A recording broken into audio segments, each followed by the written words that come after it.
Don't forget to post your look. The fusion contest is heating up. Have you shared your entry yet? Style click post tag at Srinidhi Silks. Let the votes see your creative spark. Time is running out. Srinidhi Silks and Textiles. T. Seenapashetty Circle, Nehru Road, Shivamogga. Contact us 8884577200 or 08182272939.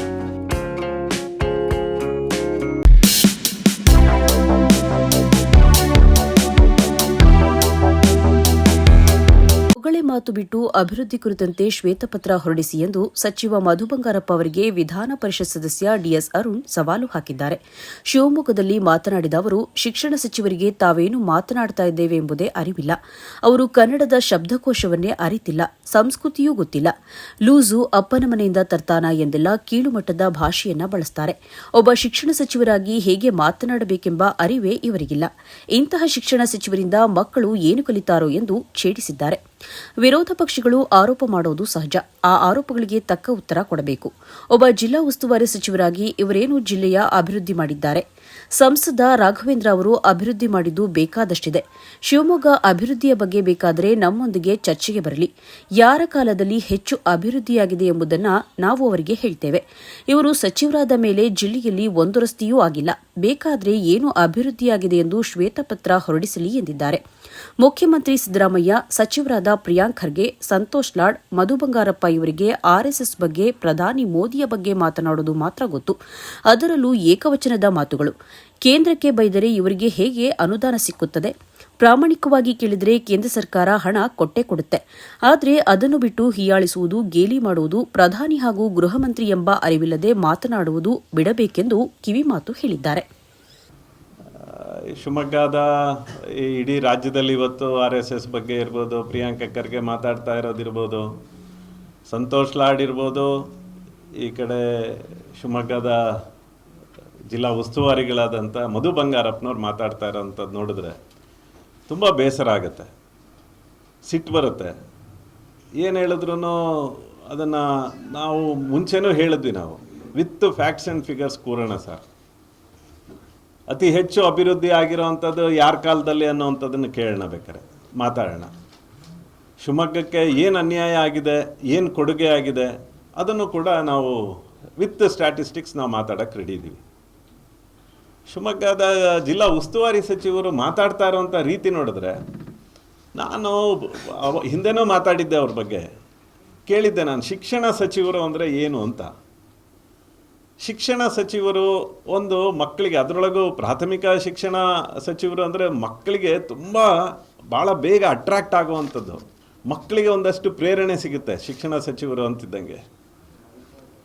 ಪ್ರಾಥಮಿಕ ಶಿಕ್ಷಣ ಹಂತದಲ್ಲಿರುವಂಥ ಮಕ್ಕಳಿಗೆ ನಾವು ಪ್ರೇರಣೆ ಕೊಡಬೇಕೋ ಅಥವಾ ನಮ್ಮ ಮಾತುಗಳನ್ನು ನೋಡಿ ಇದೇ ಸರಿ ಅನ್ನೋವಂಥ ದೃಷ್ಟಿಗೆ ಹೋಗಬೇಕು ಅನ್ನೋವಂಥದ್ದು ನಮಗೆ ಗೊತ್ತಾಗ್ತಾ ಇಲ್ಲ.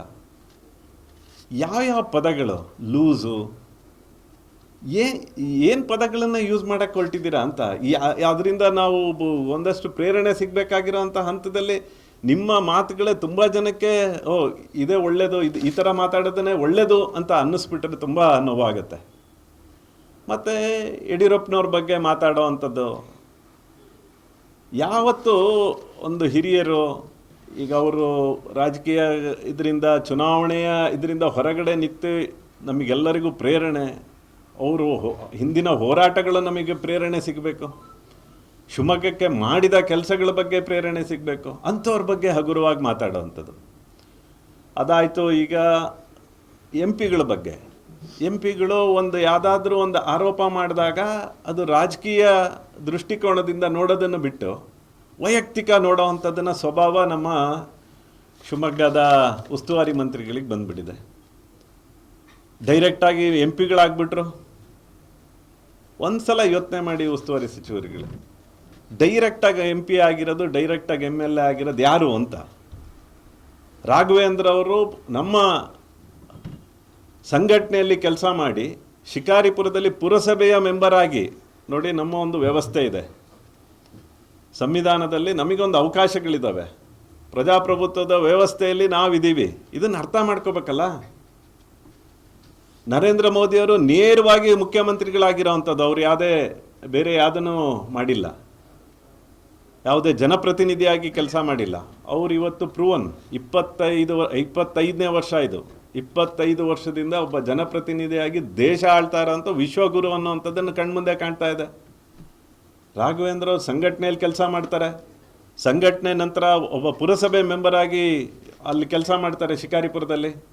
ನಮ್ಮ ವ್ಯವಸ್ಥೆ ಹೆಂಗಿದೆ, ನೀವು ಯಾಕೆ ಈ ಥರದ್ದು ಯೋಚನೆಗಳಿಗೆ ಹೋಗ್ತಾ ಇದ್ದೀರಾ ಅನ್ನೋವಂಥದ್ದೇ ನಮಗಿನ್ನೂ ಅರ್ಥ ಆಗ್ತಿಲ್ಲ. ಏನು ಹೇಳ್ತಾರೆ, ಪೊಲೀಸ್ ಡಿಪಾರ್ಟ್ಮೆಂಟ್ ಪೊಲೀಸ್ ವೆಹಿಕಲಲ್ಲಿ ದುಡ್ಡು ಕಳಿಸಿದ್ದು ಗೊತ್ತಿಲ್ವಾ, ಆಂಬುಲೆನ್ಸಲ್ಲಿ ಕಳಿಸಿದ್ದು ಗೊತ್ತಿಲ್ಲ.